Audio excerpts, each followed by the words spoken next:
2024 was a great year for games. We got anything from big AAAs to small remasters that introduced me to a whole new world of titles I had never experienced before. There are even some games on here that I specifically wasn't looking forward to, but ended up thoroughly enjoying afterward. Welcome everyone to my top 10 best games of 2024. Number 10. Amy! Just go home, Viv. I'll save you, no matter what.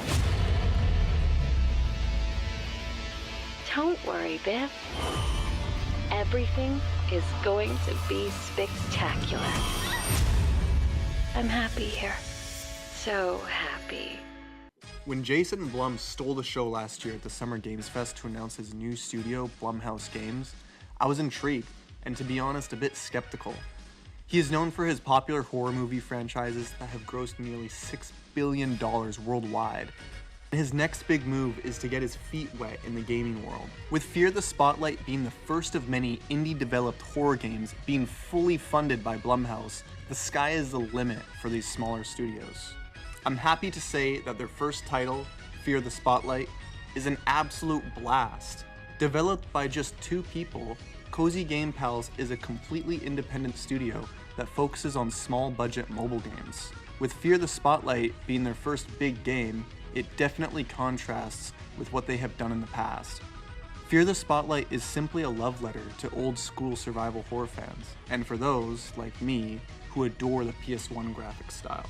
I thought I would have liked everything except the story, but as I played along, I was totally immersed in this rich narrative. To Brian and Krista from Cozy Game Pals, thank you for making not only a love letter to the survival horror genre, but making me a new fan of yours that will have me eagerly anticipating whatever it is you guys do next. The passion for the genre is truly reflected here. Number 9.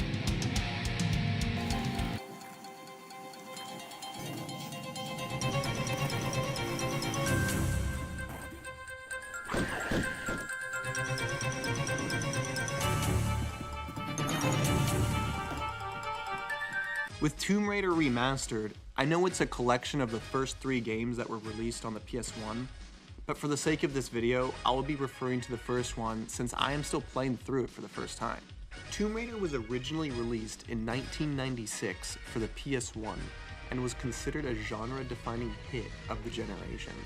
Since I was too young when these original games came out, I had gravitated to the reboot series and honestly really enjoyed those games coming off of the Uncharted series. With Tomb Raider, I had no idea what to expect. Not to mention, these locations are amazing. You go anywhere from Peru to Greece and even Egypt, where I'm at. I will say that most of the game is tough as nails, and that it will be nearly impossible without some sort of guide or walkthrough if you have never played this game before. But if you're a fan of Uncharted or even Lara Croft as a character, this is a must-play. Number 8.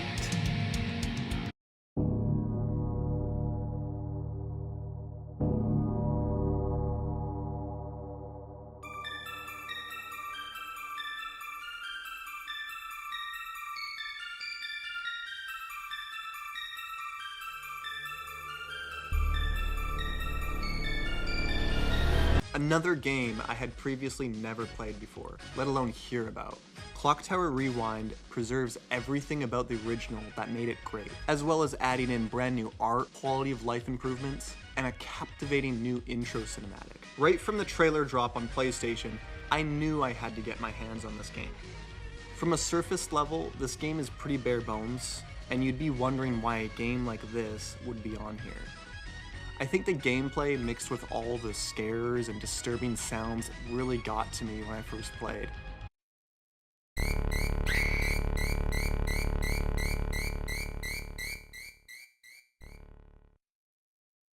But I think it's what I also love about survival horrors.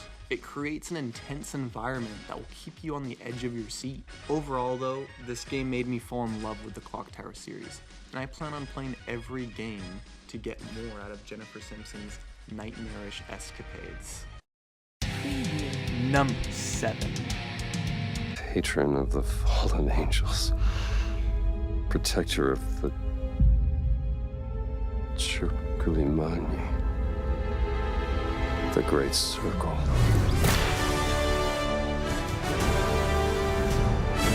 Now, I was anticipating this game ever since it got teased years ago by Bethesda. Indiana Jones has always had a special place in my heart, and I was really hoping that this game would deliver on the premise of serving the franchise in an authentic way.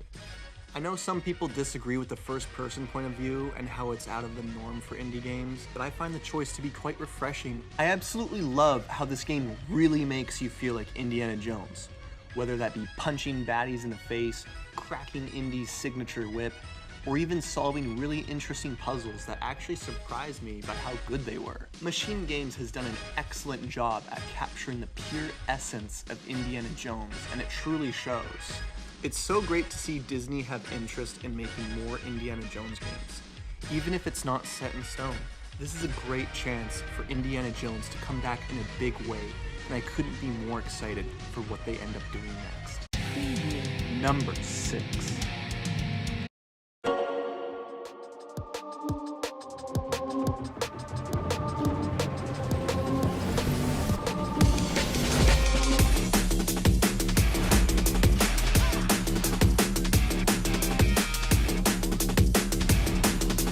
Now this is a platformer worth your time. The fact that this game got zero recognition at the Game Awards last year is absolutely baffling. Now, I never played Sonic Generations before, but I love Sonic Adventure 2, and most of his 3D adventures were a lot of fun. I have to talk about my experience with the first half, Sonic Generations. This was such a joy to play. Seeing those older levels come to life in a whole new way was surreal to me. Switching between classic and modern Sonic was brilliant. I loved the variety of 2D and 3D levels and how they are reimagined to keep everything fresh. On PS5, it couldn't have felt more smooth. And that's just the first half of the game. As for the other half, Shadow Generations, this is where the real meat and potatoes of the game lie. Leading up to the game, Sega had done an amazing mini-series on their YouTube channel that serves as a prelude to Shadow Generations. In Shadow's story, it delves deep into his character and his trauma with Gun. The levels of Shadow are literal mind trips with Doctor Strange-like levels and acquiring these new Doom powers that we have never seen before. I didn't know if I was going to like these powers, judging by the trailers, but how they were implemented into his levels were so much fun. And I hope next time we see Shadow, he will still have all these abilities since they're so satisfying to use in-game. With Shadow having his own movie later in the year, this couldn't have been more perfect to have him as the star of 2024 for Sega. I cannot wait to see what's next for Sonic, and more so for Shadow. Number 5.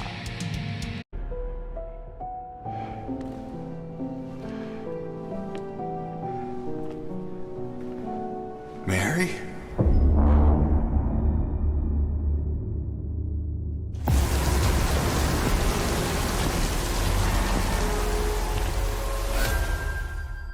With the Silent Hill 2 remake, Bloober Team has truly created a masterpiece here. The atmosphere, interesting characters, captivating story, and how you progress through the game, not to mention the phenomenal voice acting by Luke Roberts as James Sunderland. His performance immersed me even more, and I really felt his pain throughout the story. If you are a fan of the survival horror genre, this is a must-play.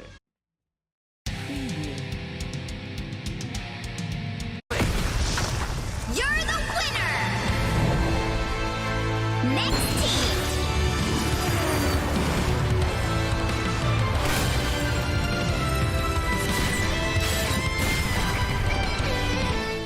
This is probably my all-time favorite free-to-play game. It has everything. Beautiful maps, amazingly designed characters that give a fresh, unique new look, and how damn good the gameplay is. I hope Friday got that on video. I'm opening a portal.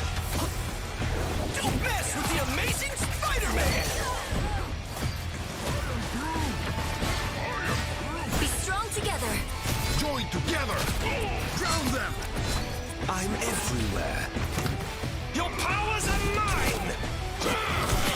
Tremble before fast. The matches themselves are fast, intense, and can lead to some of the most chaotic gameplay I have ever experienced. I can't gush about this game enough. There's definitely a reason why this game blew up in such a short amount of time.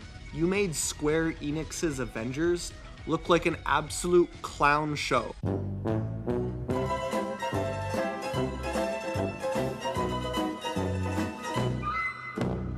Hats off to the guys at NetEase. The success is truly well deserved. Number 3.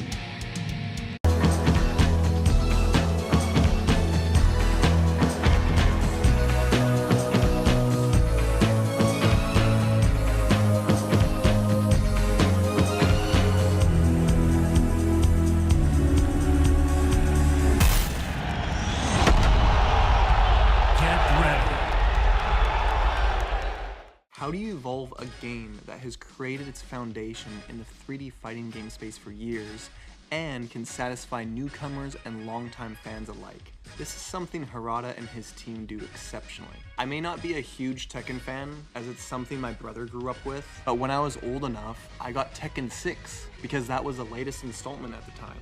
With Tekken 8, this was pretty much my reintroduction to the series. The heat mechanic, in my opinion, is brilliant and adds so much flavor and aggressiveness to the gameplay. Even the stages are quite impressive.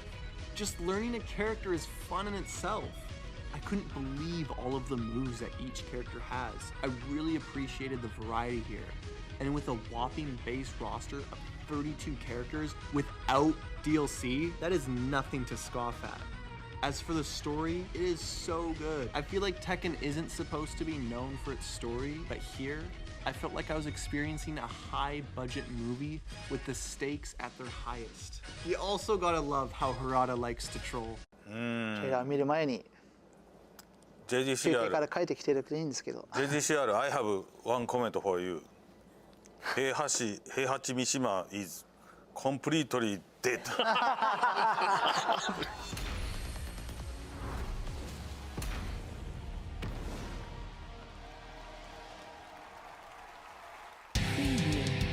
Number 2.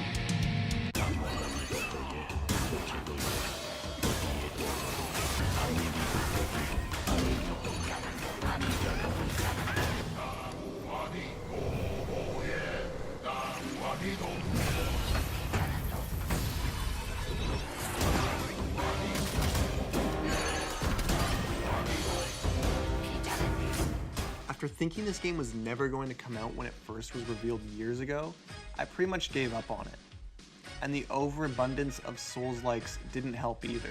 It was a bit of a gamble, but I'm so glad I gave it a chance. This was so much different than any other Souls-like game I have ever played.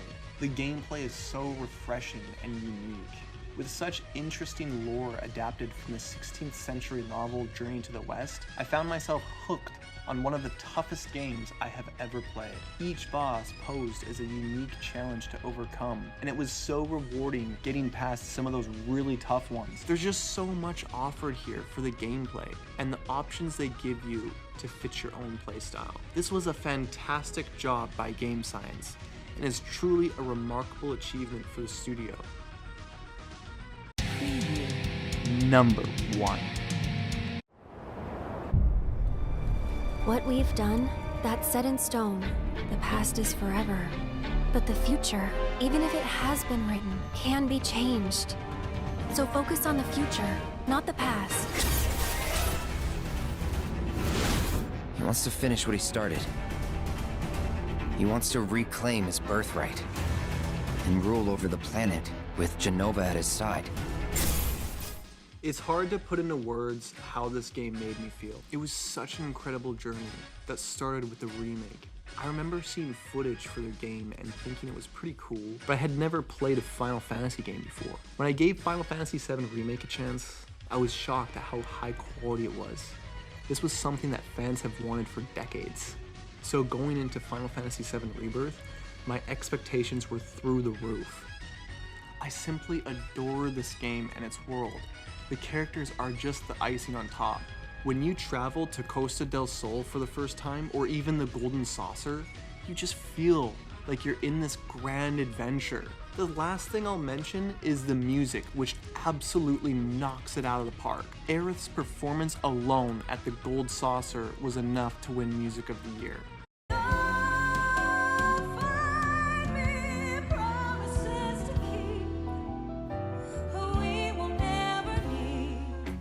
So that's it, folks. Those are my top 10 best games of 2024. Thank you so much for watching, and consider hitting that like and subscribe button if you enjoyed the content. Take care, and until next time.